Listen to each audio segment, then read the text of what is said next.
नमस्कार साथियों, स्वागत है आप सभी का हमारे YouTube channel civil staff teaching exams के अंदर। दोस्तों, बिहार लोक सेवा आयोग इस साल बम्पर भर्तियों को लेकर नोटिफिकेशन जो है वो बहुत जल्दी जारी करने वाला है। 7th फेज भर्ती को बहुत ही जल्द बहाल किया जाएगा और लोक सेवा आयोग इसके लिए एक एग्जाम कंडक्ट करवाएगा। और इस बार जो वैकेंसीज है, आप सब ऑलरेडी न्यूज में देख चुके हैं कि बम्पर वैकेंसीज आने वाली हैं। तो बहुत सारे मेरे अभ्यर्थी दोस्त जो है वो इस बार हिस्सा लेने वाले हैं और सरकारी अध्यापक बनने की रेस में दौड़ने वाले हैं। बट इस रेस में सक्सेसफुल वही होगा, सफलता उसी को मिलेगी जो अच्छे से तैयारी करेगा और इस एग्जाम में जाकर बैठेगा। अब बहुत सारे अभ्यर्थी इसकी तैयारी ऑलरेडी स्टार्ट कर चुके हैं, हालांकि अभी सिलेबस या पैटर्न वगैरह कुछ अनाउंस नहीं किया गया है।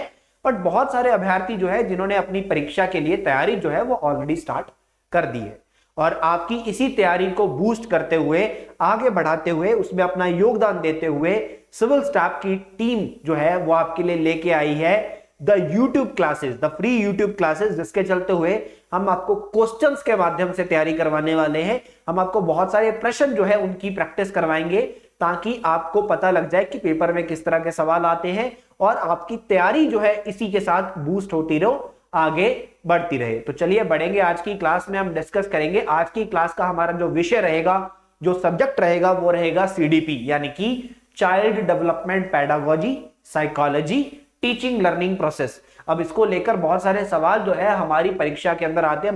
मनोविज्ञान जो है ना, ये हमारी परीक्षा का एक बहुत ही इंपॉर्टेंट हिस्सा है। मनोविज्ञान को लेकर बहुत सारे सवाल आते हैं यहां पर पेपर में। तो आज हम सीडीपी के मोस्ट इंपॉर्टेंट क्वेश्चंस, जो कि Bihar public service commission, Bihar लोक सेवा आयोग के अकॉर्डिंगली काफी इंपॉर्टेंट रहेंगे, इनको डिस्कस करेंगे। तो सबसे पहले तो जिन भी दोस्तों ने हमारे YouTube चैनल को सब्सक्राइब नहीं किया हुआ, वो YouTube चैनल को सब्सक्राइब कर लेना और बेल आइकन दबाना नहीं भूलना है। और ये क्लास जो है आपने अंत तक देखनी है। कोई भी अगर डाउट आपको आता है तो नीचे दिए गए कमेंट सेक्शन में आपने वो सवाल पूछ लेना है। तो चलिए बढ़ते हैं बिहार लोक सेवा आयोग के अंदर आने वाली वैकेंसीज की तैयारी की तरफ। एक योगदान हमारी तरफ से आपके लिए और सीडीपी के आज क्वेश्चंस को डिस्कस करेंगे। आइए देखते हैं देवियों और सज्जनों, आज की क्लास का पहला प्रश्न क्या कहता है। तो आज की क्लास का पहला प्रश्न दोस्तों कहता है कि जो हमारा बेसिक एजुकेशन सिस्टम है, ये किस पॉइंट ऑफ व्यू के आधार पर बनाया गया था। बुनियादी शिक्षा प्रणाली इस दृष्टिकोण पर आधारित थी कि बच्चा डैश। अब हमारे पास 4 ऑप्शन है, हमें इनमें से एक सुटेबल ऑप्शन जो है वो ढूंढना है। ठीक है, अब सुटेबल ऑप्शन को ढूंढना है तो देखते हैं, आइए चलिए बढ़ते हैं सुटेबल ऑप्शन को ढूंढने की तरफ। ठीक है, पहला ऑप्शन कहता है कि बच्चा जब कोई चीज सीखता है, ठीक है, तो उसके सीखने के पीछे उसको कोई मोटिवेशन चाहिए होता है। यहां पर बात की गई आर्थिक मोटिवेशन की, यानी कि इकोनॉमिक मोटिवेशन, आर्थिक इंटरेस्ट, आर्थिक प्रेरणा। ठीक है, यानी कि बच्चे को दिखेगा कि ये अगर मैं करूंगा तो इसको मेरे को कुछ पैसे मिलेंगे, तो इस बिहाफ पे ये चीज सीखता है। तो बेसिक एजुकेशन सिस्टम क्या पैसे का लालच के लिए बनाया गया था? नहीं। तो पहला मेरा स्टेटमेंट तो यहीं पे गलत हो जाता है मेरे दोस्तों। अगले स्टेटमेंट की बात करता हूं तो can better education through a meaningful and creative piece of work, काम के एक सार्थक और रचनात्मक टुकड़े के माध्यम से बेहतर शिक्षा प्राप्त कर सकते हैं। अब देखिए, क्लास में अध्यापक जो होता है, अब अगर मैं बेसिक एजुकेशन की बात करता हूं, जो हमारे छोटे बच्चे होते हैं जब वो स्कूल में पढ़ने के लिए जाते हैं, तो अध्यापक क्या करता है? अध्यापक का कार्य होता है बच्चे को ज्यादा से ज्यादा एग्जाम्पल्स के माध्यम से समझाना, बच्चे को ज्यादा से ज्यादा, स्टूडेंट्स को ज्यादा से ज्यादा चित्र दिखाना, एग्जाम्पल्स देना, कहानी सुनाना। क्योंकि बच्चा अगर क्रिएटिव मेथड्स देखेगा, मीनिंगफुल चीजें देखेगा, जब उसको एग्जाम्पल दिए जा रहे हैं, उदाहरण दिए जा रहे हैं, तो उदाहरण के माध्यम से कुछ मीनिंगफुल चीजें उसको दिखाने से या फिर क्रिएटिव चीजें दिखाने से वो इजीली सीख जाता है। तो बिल्कुल बेसिक सिस्टम हमारा इसीलिए था, बेसिक एजुकेशन सिस्टम हमारा इसीलिए था ताकि हमारा बेसिक विकास किया जा सके। हमारा जो नींव पत्थर जो है हमारे दिमाग का, बेसिक एजुकेशन सिस्टम के चलते हुए मनुष्य की जो शिक्षा प्रणाली है उसका नींव पत्थर जो है वो रख दिया जाता है। तो ये ऑप्शन जो है वो हमारे इस प्रश्न के लिए बिल्कुल सुटेबल रहेगा, बिल्कुल सही रहेगा कि काम के एक सार्थक और रचनात्मक टुकड़े के माध्यम से बेहतर शिक्षा प्राप्त कर सकते हैं। इसी के ऊपर बेसिक एजुकेशन सिस्टम जो था वो आधारित था। तो ये हमारा उत्तर हमें मिल गया। यहां पर आगे बढ़ने की जरूरत ही नहीं है दोस्तों, बी हमारा आंसर हो जाएगा। क्लियर? चलिए अगले प्रश्न की तरफ बढ़ते हैं। अगला प्रश्न देखते हैं मेरे दोस्तों क्या कहता है। अगला प्रश्न कहता है कि आपके पॉइंट ऑफ व्यू से, आपके दृष्टिकोण से शिक्षा तभी सार्थक हो सकती है जब ये डैश है, यानी कि in your point of view education can be meaningful only when. हाँ जी, देखो शिक्षा तभी सक्सेसफुल हो सकती है, सफलता प्राप्त कर सकती है, सार्थक हो सकती है जब ये रोजगार केंद्रित है, जब ये समाज केंद्रित है, जब ये बाल केंद्रित है, जब ये विषय केंद्रित है। तो देखिए शिक्षा तभी सक्सेसफुल है जब ये बच्चे की नीड को ध्यान में रखा जाएगा, बच्चे की जरूरत क्या है। अब हर बच्चे का दिमाग अलग होता है, हर बच्चे की सोच अलग होती है, हर बच्चा अलग अलग तरीके से पढ़ाई करना चाहता है, हर बच्चा अलग अलग चीज से, अलग अलग तरीके से जिंदगी में आगे बढ़ता है, क्योंकि हर किसी का दिमाग अलग अलग तरीके से विकास किया जाता है। ठीक है, क्योंकि यहाँ पर हर किसी के घर का एनवायरमेंट अलग होता है। तो उसी तरह से अगर मैं यहाँ पर बात करता हूं, ठीक है, एजुकेशन जो होनी चाहिए वो चाइल्ड सेंट्रेड होनी चाहिए, यानी कि बच्चे पर आधारित होनी चाहिए कि बच्चे की जरूरत क्या है, बच्चे की नीड क्या होनी चाहिए, उसके ऊपर आधारित अगर आपकी एजुकेशन है तो ये एक सक्सेसफुल तरीका है समाज के विकास का, बच्चे की शिक्षा के विकास का। तो ये हमारा उत्तर हो जाएगा मेरे दोस्तों, ऑप्शन सी। चलिए अब अगले प्रश्न की तरफ बढ़ेंगे। अगला प्रश्न देखते हैं क्या कहता है। अगला प्रश्न कहता है माइंड मैपिंग। माइंड मैपिंग यानी कि माइंड मैपिंग एक टर्म है यहां पर हमारी साइकोलॉजी के अंदर, मनोविज्ञान के अंदर। ये किस चीज से रिलेटेड है, किस चीज से संबंधित है? ठीक है, researching the function of the mind, यानी कि मन के कामकाज पर शोध करना, समझ बढ़ाने के लिए एक तकनीक, ठीक है, या फिर बेसिकली मन की एक तस्वीर बनाना, एक साहसिक कार्य के लिए योजना बनाना। ठीक है, ठीक है, ये माइंड मैपिंग क्या होता है? देखो माइंड मैपिंग होता है जो मेरे दिमाग का एक मेन आइडिया है, जो सेंट्रल आइडिया है उसको मैंने बीच में रखा, ठीक है, और उसके बाद जितनी पॉसिबिलिटीज बनती है, जो जो चीजें निकल सकती है वो मैंने निकाली, सब कुछ सोचा, ठीक है, स्ट्रेटेजी तो थी मैंने बीच में रखी, उसके बाद उसके क्या क्या इफेक्ट्स है वो सारे कुछ मैंने देखे, मेंटल हेल्थ कैसी होगी, होम एनर्जी, रिवॉर्ड्स, मॉडलिंग, गोल सेटिंग्स, सब कुछ चीजें मैंने उसमें से निकाली। इसको कहते हैं माइंड मैपिंग करना। माइंड मैपिंग करना यानी कि एक आइडिया में और ज्यादा कंक्लूजन्स निकालना, उसमें से रिसर्च करना, प्रॉपर उसका ऊपर कार्य करना। ठीक है, so researching the functioning of the mind, यानी कि मन के कामकाज पर शोध करना, इसको हम कहते हैं माइंड मैपिंग करना। सो ये बहुत महत्वपूर्ण हो जाएगा स्टूडेंट्स, मेरे दोस्तों।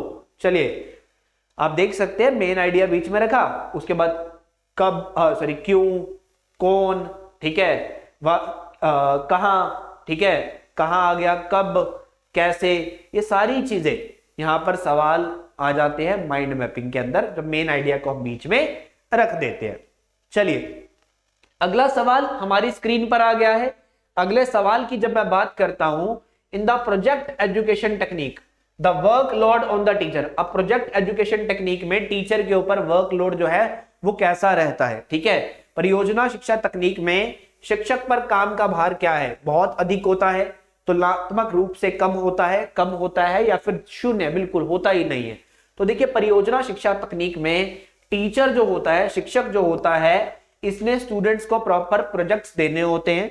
ठीक है, अब इंडिविजुअल बच्चे के प्रोजेक्ट्स को देखते देखते, यहां पर स्टूडेंट्स के काम को देखते देखते शिक्षक को बहुत मेहनत करनी पड़ती है, शिक्षक को बहुत मेहनत करनी पड़ती है।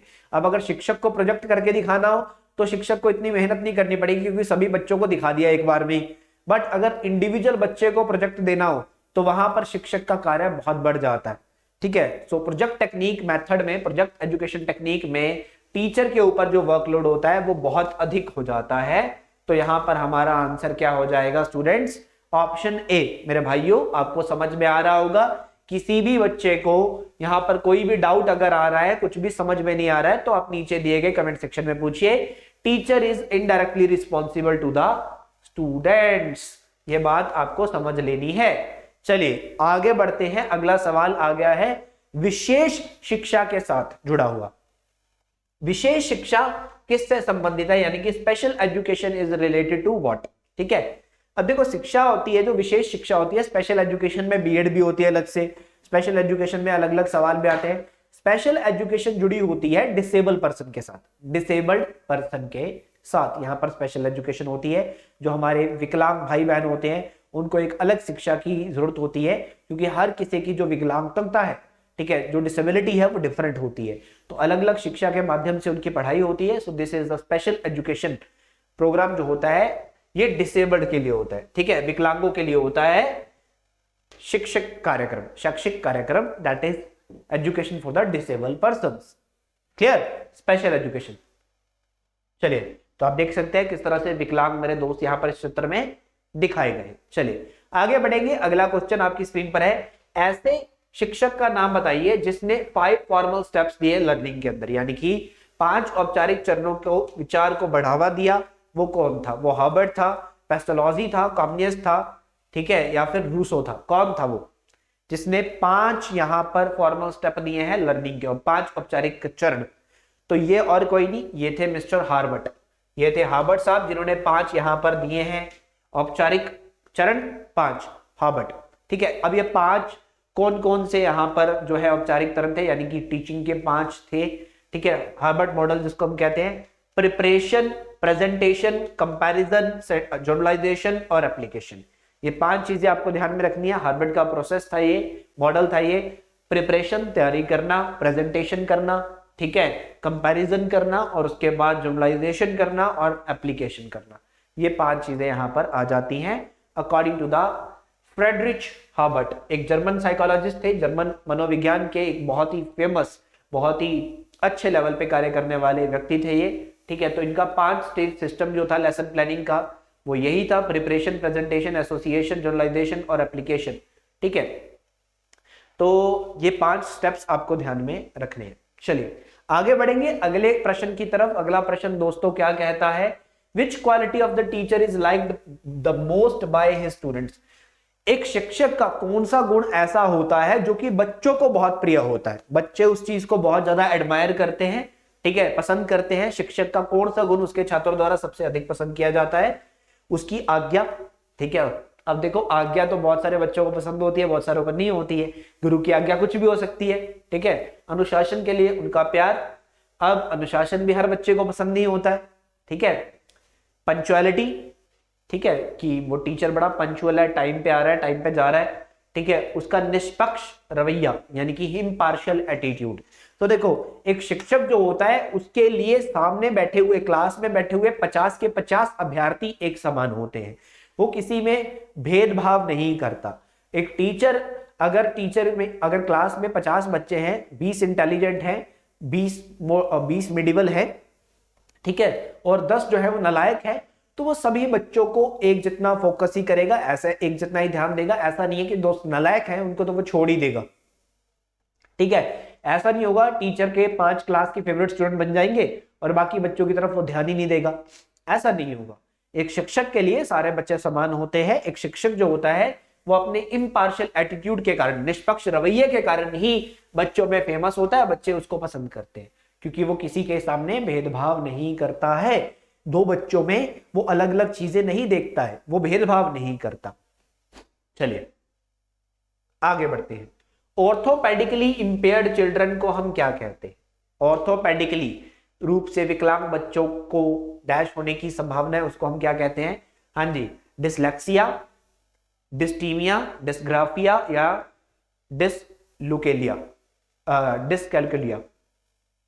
तो देखिए, जो ऑर्थोपेडिकली इंपेयर्ड होते हैं इनको हम कहते हैं डिसग्राफिया, इसको कहा जाता है डिसग्राफिया हम बोलते हैं, ठीक है। अब देखो, बेसिकली ऑर्थोपेडिकल हम बात करें, मान लीजिए किसी के लिखने में दिक्कत आ रही है, हैंडराइटिंग में, सो this is dysgraphia. You can look at this, कि कोई बच्चा प्रॉपर इमेज बनाता है, ठीक है, कोई बच्चा किस तरह से बनाता है।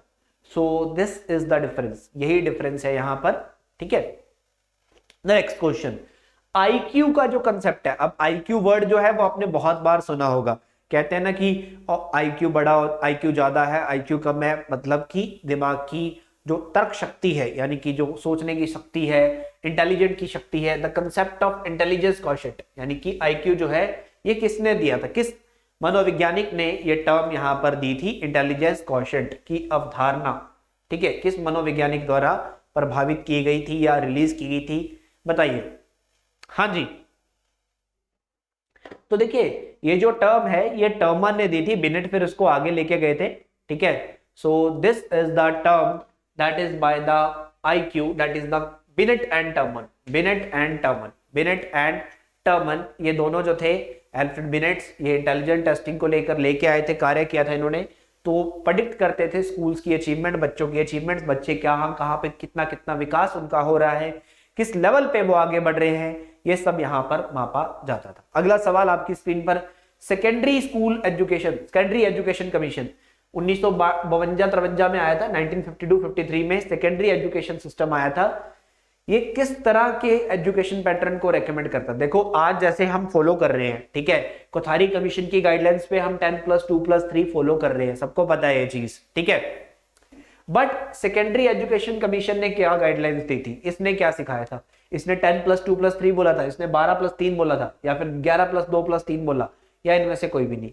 तो देखो मैं आपको बता दूं कि सेकेंडरी एजुकेशन के सिस्टम जो था इसने 8+3+3 बोला था, ठीक है। सो इसलिए हमारा उत्तर हो जाएगा इनमें से कोई भी नहीं, इनमें से कोई भी नहीं, क्योंकि यहां पर दिया ही नहीं गया सेकेंडरी एजुकेशन कमीशन ने जो बोला, ठीक है, यहां पर बताया ही नहीं गया है, तो इसलिए हमारा उत्तर हो जाएगा 8+3+3। चलिए आगे बढ़ते हैं, अगला सवाल, which of the following will foster the creativity among learner? निम्नलिखित में से कौन से छात्रों के बीच रचनात्मकता को बढ़ावा देगा? हाँ जी, कौन सी चीज है जो रचनात्मकता यानी कि क्रिएटिविटी को बढ़ाती है बच्चों में, ठीक है। अब बच्चों को, छात्रों को अच्छी शिक्षा का महत्व बताना, गुड एजुकेशन का वैल्यू बताना, प्रैक्टिकल वैल्यू उसकी बताना, ठीक है, इससे बच्चों में क्रिएटिविटी बढ़ेगी? नहीं।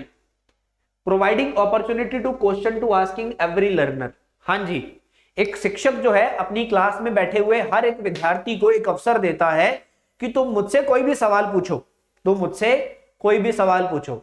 तो बच्चे की जो सवाल पूछने की जो बेसिकली शक्ति है, बच्चा जो है अपने दिमाग से जो भी सवाल पूछता है वो क्रिएट करता है कि मैं अपने टीचर से आज क्या सवाल पूछूं, शिक्षक से क्या सवाल पूछूं। इस तरह से वहां पर बच्चे के अंदर क्रिएटिविटी जो होती है, रचनात्मकता जो है वो बूस्ट होती है, वो ऊपर आती है, वो बाहर निकलती है। इस तरह से बच्चा बहुत अच्छे लेवल से सीखता है। तो प्रत्येक छात्र को प्रश्न पूछने का अवसर प्रदान करना यह रचनात्मकता को बढ़ावा देता है। Option B. चलिए अगला सवाल, एक छोटा बच्चा है, एक बालक जो है किसी नई स्थिति में, उसके द्वारा उस प्रकार की स्थिति में पूर्व में की गई प्रतिक्रिया के आधार पर प्रतिक्रिया करता है। यह कथन डैश से संबंधित है, यानी कि एक नई सिचुएशन में बच्चे ने जो सोल्यूशन निकाला, रिस्पॉन्स दिया, वो ऐसी ही कोई सिचुएशन थी जो उसने पास्ट में दी थी, उससे मिलता जुलता था। इसको हम क्या कहते हैं? इसको हम क्या कहते हैं? तो देखिए, मान लीजिए पास्ट में, बीते हुए समय में, ठीक है, बच्चे ने, अभ्यर्थी ने किसी प्रॉब्लम को, किसी दुविधा को सॉल्व किया था, ठीक है, और सेम ऐसी ही मिलती जुलती प्रॉब्लम, मिलती जुलती, मैं नहीं कहूंगा बिल्कुल सेम, मिलती जुलती प्रॉब्लम आज फिर आ गई है, ठीक है, आज फिर खड़ी हो गई है। तो आज वो अभ्यर्थी क्या करेगा? तो अभ्यर्थी अगर पास्ट में जो प्रॉब्लम उसने सॉल्व की है उसी मिलते जुलते तरीके से आज में फिर से वो प्रॉब्लम सॉल्व करता है, तो इसको हम कहते हैं लॉ ऑफ एनालॉजी, ठीक है, इसको कहते हैं लॉ ऑफ एनालॉजी, इसको बोला जाता है। That is very very important. चलिए, इंफॉर्मेशन प्रोसेसिंग मॉडल जो ऑफ मेमोरी है, ये किसने दिया? Information processing model of memory, हाँ जी, ये किसने दिया? देखो, हमारा जो दिमाग होता है ना, हमारा जो दिमाग होता है इसमें बहुत शक्ति है, एक कंप्यूटर से भी ज्यादा ताकतवर है, क्योंकि आप सबने ये चीज जानते हैं कि इंसान ने कंप्यूटर को बनाया, कंप्यूटर ने इंसान को नहीं बनाया। वो बात आज अलग है कि आज इंसान कंप्यूटर बना बनाकर अपना कार्य इतना आसान करता जा रहा है कि इंसान को अपना दिमाग यूज करने की जरूरत नहीं पड़ती, कंप्यूटर सारा काम चुटकियों में कर देता है। बट इन द एंड जो कंप्यूटर है उसको बनाया तो इंसानी दिमाग नहीं है। तो हमारे दिमाग के अंदर, यहां पर हम बात करते हैं information processing model of memory में, क्या होता है? एक सेंसरी रजिस्टर होता है जिसमें सारी सेंसेस आती हैं, ठीक है, सारी सेंसेस, यानी कि मान लीजिए आपको भूख लग रही है, आपको पता कैसे लगेगा कि आपको भूख लग रही है? तो हमारी बॉडी को सेंस होता है, ठीक है, सेंस होता है। हमें नींद आ रही है, हमें कैसे पता लगता है? तो दिमाग तक सिग्नल जाता है कि भैया अब तुम्हें नींद आ रही है, ठीक है। उसके बाद मेमोरीज होती है, short term memory, long term memory, वहां पर डाटा स्टोर होता है आगे जाकर, ठीक है। सो information processing model of memory जो है ये एटिंगसन और शिफ्रिन ने मिलकर दिया था। एटिंगसन एंड शिफ्रिन ने ये दिया था स्मृति का सूचना प्रसंस्करण मॉडल, ठीक है जी। तो जैसे मैंने बताया कि सेंसरी रजिस्टर होता है जहां से अटेंशन आती है, उसके बाद शॉर्ट टर्म मेमोरी है, वहां से डाटा आगे ट्रांसफर होता है लॉन्ग टर्म मेमोरी में, फिर रिट्राइवल होता है, फिर रिहर्सल होती है। इस तरह से हमें पता लगता है सेंस होती है। चलिए नेक्स्ट है रोसार्च इंक ब्लॉट टेस्ट। ये किस चीज की एग्जांपल है? रोसार्च। देखिए रोसार्च इंक ब्लॉट टेस्ट क्या होता है, अब एक चीज समझिएगा, ठीक है। मान लीजिए टीचर जो है, शिक्षक जो है, वो बच्चों को कुछ समझाना चाहता है, वो बच्चों को कुछ समझाना चाहता है, बच्चों में क्रिएटिविटी लेके आना चाहता है, बच्चों में क्रिएटिविटी को पैदा करना चाहता है, ठीक है, बच्चों में क्रिएटिविटी लेके आना चाहता है, तो वो क्या करेगा, ठीक है, वो बच्चे को एक प्रोजेक्ट देगा कि तुम इसके ऊपर कार्य करके आओ, तुम इसके ऊपर कार्य करके आना। अब इसमें क्या होगा कि जब बच्चे को एक प्रोजेक्ट मिल जाएगा, एक टॉपिक मिल जाएगा, इस टॉपिक के ऊपर तुम कार्य करके आना, तो बच्चा उसमें चीटिंग भी कर सकता है, बच्चा उसमें चीटिंग भी कर सकता है। बट बच्चा चीटिंग ना करे इसलिए टीचर क्या करता है, इंस्टेंट बच्चे का टेस्ट लेता है। टीचर क्या करेगा, बच्चे को एक चीज दिखाएगा, ठीक है, मान लीजिए एक पेपर में कुछ इमेज बनाएगा या कुछ भी लिखा हुआ उसको दिखाएगा और बच्चे की इंस्टेंट प्रतिक्रिया को देखेगा, बताओ तुम्हें इसको देखकर क्या लग रहा है, ठीक है, बताओ तुम्हें इसको देखकर क्या लग रहा है, यहां पर कुछ भी ड्रॉ करके बताओ तुम्हें इसके ऊपर क्या लग रहा है, इस तरह से प्रतिक्रिया जानेगा। इसको बोलते हैं projective technique of the personality assessment, ठीक है, व्यक्तित्व मूल्यांकन की ठीक है, प्रक्षेपण तकनीक। अब इस तकनीक में हम बहुत सारी टाइप्स को डिस्कस करते हैं, उनमें से एक टाइप होती है रोसार्च का स्याही धब्बा टेस्ट, ठीक है, रोसार्च इंक ब्लॉट टेस्ट। इसमें क्या होते हैं, कुछ कार्ड्स होते हैं, लगभग 10 कार्ड होते हैं। इन कार्ड से पैटर्न ड्रॉ किया जाता है, इन कार्ड से पैटर्न ड्रॉ कर दिया जाता है और फिर बच्चे को बोला जाता है कि भैया बताओ क्या दिख रहा है, बताओ कैसा है, क्या है, ठीक है, तो पैटर्न ड्रॉ किया जाता है, पैटर्न ड्रॉ किया जाता है, ठीक है, पैटर्न ड्रॉ किया जाता है। तो ये एक projective technique of personality assessment का एक हिस्सा है। इस तरह से आप चित्र देख सकते हो कि पैटर्न बना दिए जाते हैं और बच्चे से पूछा जाता है कि तुम्हें क्या नजर आ रहा है, बताओ। चलिए अगला सवाल, चार्ल्स स्पियरमैन ने क्या दिया था इनमें से, ठीक है, डैश का प्रतिपादन कार्ल स्पियरमैन द्वारा किया गया है, क्या दिया था इसमें से, 2 factor theory of intelligence, multi factor theory of intelligence, group factor theory of intelligence, या फिर सीखने का अंतर्दृष्टि सिद्धांत। हाँ जी, कौन सा सिद्धांत दिया था बताओ चार्ल्स स्पियरमैन ने? तो देखो चार्ल्स स्पियरमैन ने जो सिद्धांत दिया था, अगर मैं उसकी बात करता हूं मेरे दोस्तों, तो इसने 2 फैक्टर थ्योरी दी थी, 2 फैक्टर थ्योरी, एक जी एक एस, यानी कि एक general specific theory, general factor theory और स्पेसिफिक फैक्टर थ्योरी, ठीक है। जनरल फैक्टर थ्योरी में जो कॉमन चीजें होती हैं, उसके बाद जो स्पेसिफिक होता है। मान लीजिए आप +1 में, आप 11वीं कक्षा में पढ़ते हैं, अब 11वीं कक्षा में आर्ट्स की स्ट्रीम भी है, ठीक है, नॉन मेडिकल भी है, मेडिकल भी है, बट इन स्ट्रीम में कुछ सब्जेक्ट जो होते हैं वो कॉमन रहेंगे, अंग्रेजी, हिंदी, ये कॉमन रहता है। So this is a general factor, ठीक है, बट जो चीजें इसमें अलग अलग आ गई, जैसे आर्ट्स में जीएस आ गई, ठीक है, नॉन मेडिकल में आ जाएगा फिजिक्स, केमिस्ट्री, मैथ, मेडिकल में आ जाएगी बायोलॉजी, केमिस्ट्री, तो ये क्या है, ये स्पेसिफिक फैक्टर्स है, ये क्या है, स्पेसिफिक फैक्टर्स है। तो ये 2 फैक्टर थ्योरी जो है ये चार्ल्स स्पियरमैन ने दी थी, चार्ल्स स्पियरमैन ने दी थी, क्लियर। चलिए अगला, स्टाइल ऑफ लाइफ का कंसेप्ट किसने दिया था, स्टाइल ऑफ लाइफ का कंसेप्ट किसने दिया था, ठीक है। देखिए स्टाइल ऑफ लाइफ बेसिकली आप क्या किस तरह से सोचते हैं, किस तरह से आपकी पर्सनालिटी को असेस किया जा रहा है, क्या है, तो ये कंसेप्ट किसने दिया था, जीवन शैली का सिद्धांत किसने दिया था, तो ये सिद्धांत दिया था एडलर ने। बहुत ही आसान सा प्रश्न है ये, एडलर ने ये सिद्धांत दिया था, एडलर ने यहां पर ये सिद्धांत जो है इसको दिया था, ठीक है। अब इसमें पर्सनालिटी की टाइप, डोमिनेंट टाइप्स होती है, गेटिंग टाइप्स होती है, avoiding type, socially useful types, बहुत सारी टाइप्स यहां पर देखने को मिलती है।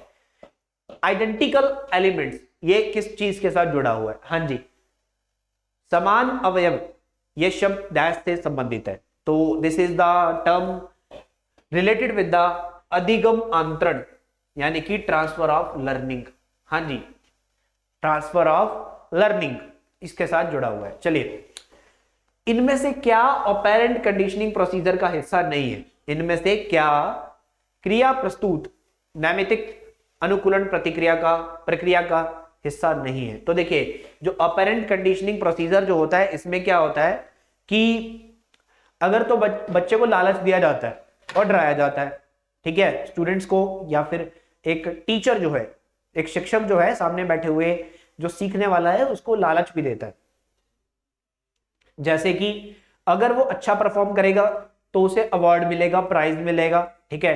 टीचर कहती है आज एक टेस्ट है, जो परफॉर्म करेगा, अच्छा परफॉर्म करेगा, जिसके सबसे ज्यादा नंबर आएंगे उसको चॉकलेट मिलेगी। एक अभ्यर्थी है जिसका नाम है साहिल, साहिल पढ़कर नहीं आता है तो साहिल को बोला गया कल अगर तुम अच्छा नंबर लेके आओगे टेस्ट में तो तुम्हें चॉकलेट मिलेगी, तुम्हें पेन मिलेगा, ठीक है, और अगर तुम नहीं पढ़कर आए तो तुम्हें 50 डंडे पड़ेंगे। इस तरह से ये अपेरेंट कंडीशनिंग प्रोसीजर जो है ये कार्य करता है, ठीक है। पनिशमेंट भी होती है इसमें, रिवॉर्ड भी होता है, ओमिशन भी होता है, इमिटेशन इसमें नहीं होती, इमिटेशन इसमें नहीं होता। चलिए, psychology generally relate to the following domain. मनोविज्ञान सामान्यतः मानव के डैश क्षेत्र से संबंधित होता है। देखिए जो मनोविज्ञान होता है इसमें संज्ञान भी होता है, भाव भी होता है, व्यवहार भी होता है, ठीक है। मनोविज्ञान में हम तीनों चीजें कंसिडर करते हैं, सो उपरोक्त सभी, उपरोक्त सभी, ये मान के चलेगा तीनों की बात कर रहे हैं, तीनों की बात कर रहे हैं।